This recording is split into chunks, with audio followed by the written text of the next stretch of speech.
Nagbabalik ang Good Morning Boss at alam niyo ba na isang piyesta ang pinuntahan ng Good Morning Boss Barkada? Alamin natin sa ETC, ang Fiesta de las Luces. Parte na ng pistang Pilipino ang sayawan at makukulay na mga kasuotan. Kasama pa riyan ang mga nakakaindak na tugtog ng banda.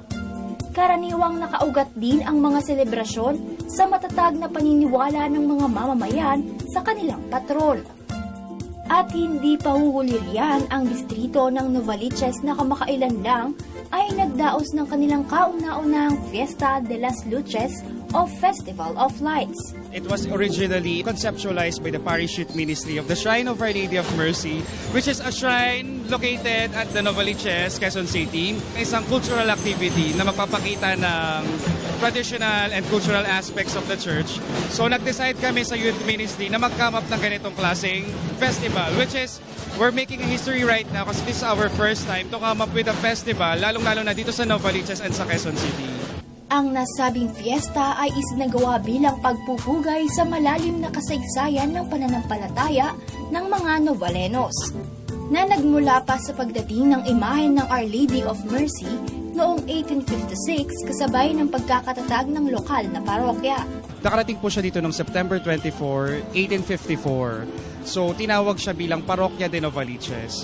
Yung una pong parish priest na na-assign po sa Parokya de Novaliches because of his very devotion, yung devotion niya with Our Lady of Mercy nung nasa Spain siya, dinala niya po rito yun sa Novaliches. Shrine of Our Lady of Mercy ay isa sa pinakamatandang dambana, parokya na nagsimula sa Novaliches at nanganak ang mga parokya dito. So isa siya sa mga kino-consider. Actually, 158 years na siya in existence because of the faith and devotion of all the parishioners ng Shrine of Our Lady of Mercy.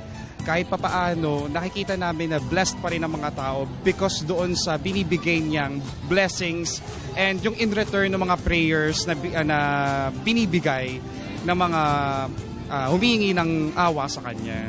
Sa pangunguna ng isang church group organization, ay naisakatuparan ang planong magkaroon ng isang cultural and religious presentation sa sentro ng distrito para sa ika-158 pista. Nag-focus kami with our launch, which is the street dance competition. Ang Novaliches are, galing siya sa Latin word na Pagus Novae Lucis or place of new light.